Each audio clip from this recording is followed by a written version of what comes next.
O heto mga kaibigan, pakinggan natin kung paano po ang pagkaunawa ng mga miyembro po ng Iglesia Katolika tungkol po sa kaligtasan.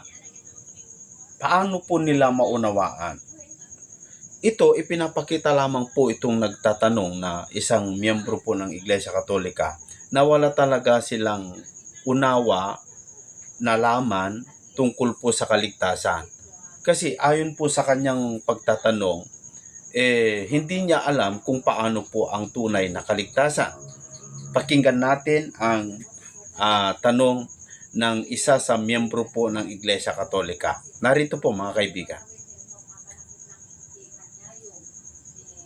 Sa Catholic, if you will not heard the Holy Eucharist, you cannot survive in the coming of judgment. Lalo na po kasi dapat talagang importante makinig ng Mass, the Holy Eucharist, ang Holy Communion. Ano po ba talaga, ang tanong ko po, kahit wala po ba ito, maililigtas mo rin ba kami in the coming of judgment? Alam mo, ang magliligtas sa atin aral, hindi yung Holy Eucharist, kapatid. Ang magliligtas yung aral ng Ebanghelyo. Actually, wala namang Holy Eucharist sa Biblia. Basahin mo buong Biblia, walang Eucharist. Naturuan ka kasi ng hindi aral ni Kristo, imbento ng pare. Yung pagmimisa, may Holy Eucharist, may Holy Communion, pero wala sa Biblia yan. Ang ikaliligtas hindi Holy Eucharist, ang ikaliligtas yung aral. Pakinggan mo sa unang Korinto, chapter 15, verses 1 up to 2. Moreover, brethren, I declare unto you the gospel, which I preach unto you, which also ye have received, and wherein ye stand, by which also ye are saved, if ye keep in memory what I preach unto you, unless ye have believed in vain. Sa Tagalog, kapatid na Luz, Ngayoy ipinatatalastas ko sa inyo, mga kapatid, ang ebanghelyo na sa inyo'y aking ipinangaral, na inyo namang tinanggap, na siya naman inyong pinananatilihan. Sa pamamagitan naman ito'y ligtas kayo, kung matyagan ninyong iingatan ang salitang ipinangaral ko sa inyo, maliban na kung kayo'y nagsipanampalataya ng walang kabuluhan. ayan, sa pamamagitan ng Ebanghelyo, yung aral, ligtas kayo. Hindi communion, hindi Eucharist. And totoo, yung pinapagawa sa inyong komunyon, pinapakain sa inyo, tinapay, katawan daw ni Kristo yon. Hindi naman kayo pinapainom nung sa chalice o doon sa kopa. Nung iutos ni Kristo yon, yung pinakain niya, pinainom niya rin. Ang ginawa ng pare, binawasan, siya lang ang uminom. Basahin natin ang 26-26 ng Mateo. At samantalang sila'y nagsisikain, ay dumampot si Jesus ng tinapay at pinagpala, at pinagputol-putol, at ibinigay sa mga alagad, at sinabi, kunin ninyo, kanin ninyo, ito ang aking katawan. Tapos, At dumampot siya ng isang saro at nagpasalamat, at ibinigay sa kanila na nagsasabi, magsiinom kayong lahat diyan. tamo, yung pinakain niya nung tinapay, pinainom niya rin lahat. Uminom kayong lahat. Ang ginawa naman ng pare, pinakain kayo ng tinapay, maliit, yung kanya malaki eh. Di ba kung nakikita mo sa misa, Sis Luz? Tapos, ang ginawa niya, siya lang ang uminom. Di naman pinainom yung mga nando sa harap niya. Si Kristo, nung mag-last supper, pagkatapos niyang bigyan ng tinapay, pinainom niya lahat. Ito naman mga pare, siya lang ang umiinom. Tamo, de mali. Wala sa Biblia, kulang. Kaya alam mo kapatid, yung Eucharist na sinasabi mo, communion na sinasabi mo, yan ay hindi nagaganap ng pare dahil unang-una mali sa pagka-interpret nila. Nilagay nila sa puro literal yan eh. Nilagay nila puro material. Yung sinasabi ni Kristo tinapay na kakainin, spiritual yan eh. Kung ipapaliwanag ko lang, napakahaba, ano? Pero yung tinapay na yan, hindi galing sa bakery. Pakinggan mo, ang sabi niya sa 6 ng Juan. Ito ang tinapay na bumababang galing sa langit upang ang taong makakain ay huwag mamatay. Saan galing yung tinapay, Sister Luz? Galing po sa langit. Hindi galing sa bakery. Kaya alam mo, nako kapatid, alam mo ang sabi ni Kristo kung anong kahulugan yan? Sa 6:63 dyan sa Juan din. Ang Espiritu nga ang bumubuhay. Sa laman ay walang anumang pinakikinabang. Ang mga salitang sinalita ko sa inyo ay pawang espiritu at pawang buhay. Ayan, yung mga salita ni Kristo, spiritual yon. Ang ginawa ng pare, ginawang material. Kumuha ng tinapay, yun daw ang katawan ni Jesus. Mali. Hindi literal na tinapay yan. Hindi yan material bread. Hindi physical bread yan. Galing sa langit yan. It has something spiritual in it. Yun ang hindi naintindihan ng pare. Kinalulungkot ko. Kaya ang mga Katoliko, kain ng kain, pakinabang ng pakinabang, komunyon ng komunyon, sugarol pa rin, lasenggo pa rin, sabungero pa rin. Walang nababago. Mas marami yung nasa bisyo. Bakit? Wala silang napapakinabang dun sa tinapay ng pare. Kasi hindi naman yun ang talagang tinapay na dapat kainin. Yung ipinapakain ni Kristo ng tinapay, pag kinain mo yon, magkakaroon ka ng takot sa Diyos. Sa Catholic, So maliwanag mga kaibigan na hindi ka kayang baguhin yung pagkain mo ng tinapay. Lumalabas sa tanong po ng miyembro po ng Iglesia Katolika, lumalabas po mga kapatid na ang pagkaunawa niya o ang naituro sa kanya ay kailangan mong mag-take ng Holy Eucharist para magkaroon ka ng kaligtasan. Para bagang yun po yung paraan para maligtas ang tao. Kung sa bagay, meron po ako kasing napapakinggan sa mga depensor ng Iglesia Katolika na kailangan daw talaga nilang gawin yon dahil yun daw ay isa sa mga mahalagang doktrina para maligtas ka. Pero sa Biblia po mga kapatid, nakakalungkot po.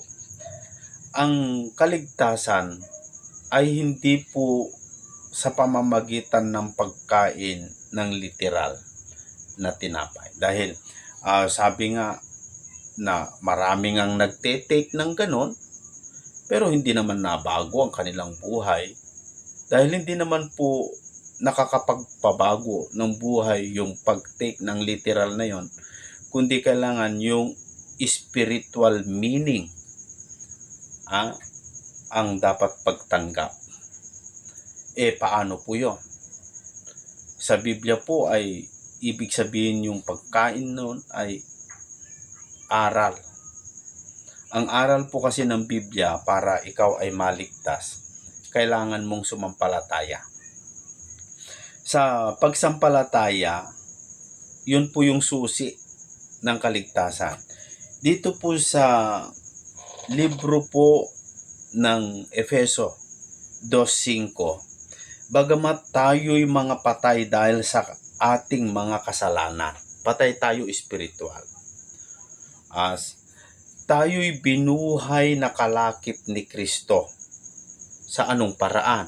Sa pamamagitan ng biyaya kayo'y nangaligtas. So dahil po doon sa biyaya ng Diyos, tayo daw ay naligtas. Paano tayo iniligtas ng biyaya? Sapagkat sa biyaya kayo'y nangaligtas 8, sa pamamagitan ng pananampalataya. At ito'y hindi sa inyong sarili, ito'y kaloob ng Diyos. So, sa pamamagitan daw ng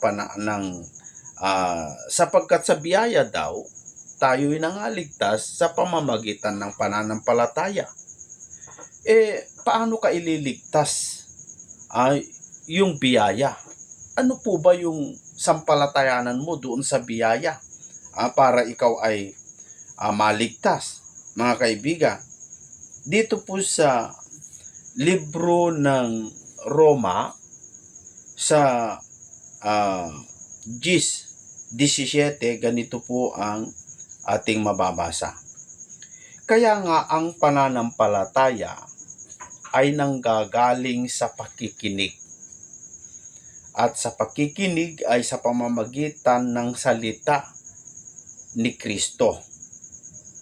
So sa pamamagitan daw ng salita ni Kristo, magkakaroon tayo ng pananampalataya. Yung Kristo po, siya po kasi yung biyaya ng Diyos eh. Siya yung magtuturo sa atin upang yung kanyang ituturo na aral, kapag sampalatayanan mo yon, magkakaroon ka ng kaligtasan. Dito po sa Tito, sinabi po ito ni Apostol Pablo sa 2:11. Ganito po ang ating mababasa. Sapagkat napakita ang biyaya ng Diyos na may dalang kaligtasan sa lahat ng mga tao. Si Kristo yan eh. Wala naman ibang nagpakita sa atin na biyaya ng Diyos kundi ang Panginoong Hesukristo. Si Kristo bilang biyaya ng Diyos napakita na may dala-dalang kaligtasan. Yun po yung kanyang ipinapakain na tinapay. Pero literal ba yun? Hindi po. Paano natin kamtin o kainin o tanggapin yung dala-dalang kaligtasan ng biyaya? Ulitin ko pong basahin. Sapagkat napakita ang biyaya ng Diyos na may dalang kaligtasan. Kanino? Sa lahat ng mga tao. So walang pinipili sa lahat ng mga tao. Ano gagawin ng biyaya? 12. Na nagtuturo sa atin yung biyaya upang pagtanggi natin sa kalikuan at sa mga kahalayan ng sanglibutan. Ay marapat mabuhay tayong may pagpipigil at matuwid at banal sa panahong kasalukuyan ng sanglibutan ito. Sa makatuwid, yung biyaya nagtuturo upang pagtanggi natin sa kalikuan para hindi po tayo mabuhay sa kasamaan at itanggi natin yung kalikuan. Para maitanggi mo, kailangan makarinig ka ng aral, turo, kautusan ng ating Panginoong Hesukristo. Kasi kung kahit kain ka ng kain ng literal, kahit simba ka ng simba, kahit lagi kang uma-attend ng pagsamba, kung wala namang aral na naitatanim sa puso mo, ano naman ang susundin mo? Di wala ka ring masusunod. Yung pananampalataya manggagaling doon sa mapapakinggan mong aral. At yung aral na yon, yun ang sasampalatayanan mo. At kapag sinampalatayanan mo, yun po yung susi para ikaw ay maligtas. Pag sinampalatayanan mo po kasi, ibig sabihin ng pagsampalataya, pagsunod doon sa aral. Yung pagtanggap, pagsunod po yun. Pagsunod. So, ganun po mga kaibigan, ang tunay na pagtanggap sa katawan ni Kristo. Dahil yung tinapay na binibigay ng ating Panginoong Hesukristo hindi galing kung saan-saan, hindi ginawa kung sino-sino, kundi galing po mismo sa langit. Mababasa natin yan dito po sa libro po ng Juan sa kapitulo 6 sa versikulo 38 na ganito po ang sabi po ng ating Panginoong Hesukristo, sapagkat bumaba akong mula sa langit Saan nanggaling? Mula sa langit. Hindi upang gawin ko ang aking sariling kalooban, kundi ang kalooban ng nagsugo sa akin. Yun po ang dahilan kung bakit po ang Panginoong Jesucristo ay bumaba para gawin niya yung kalooban ng kanyang Ama. Na ang kalooban ng kanyang Ama ay iligtas ang lahat ng mga tao. So yan po mga kapatid. Kaya ang maipapayo ko po, kung sa relihiyon o sekta na kinaaniban mo ay hindi itinuturo ng matuwid ang aral ng salita ng Diyos, siguro umpisahan mo nang lumayas dyan.